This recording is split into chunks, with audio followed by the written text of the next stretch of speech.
Hello dear mama. Je, ulijua kama kulala chali na miguu yako ikiwa juu wakati wa kujifungua sio njia salama kwako na mtoto wako? Unapolala chali na miguu ikiwa juu kwa ajili ya wewe kusukuma mtoto, nyonga yako ina uwezo wa kujifunga kwa 30%.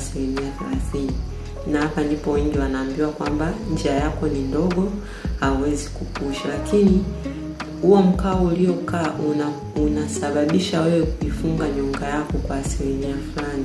Kwa hiyo mtoto anakuwa hana njia ya kupita. Katika video yangu fupi iliyopita nimekutajia hatua kuu 3 za uzazi au kujifungua, na hatua ya kwanza ina awamu 3. Hizi awamu ya kwanza hadi ya 3 unatanuka kutoka sentimita 0.1 mpaka 10.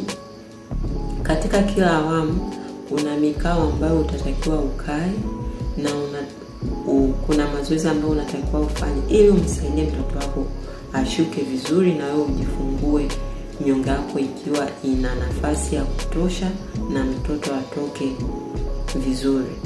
Kama hukuyajua haya, tafadhali subscribe Bliss Mama Care. Kuna elimu nyingi sana ambayo unatakiwa ujue kwa ajili ya kujifungua na kwa ajili ya afya yako na mtoto wako.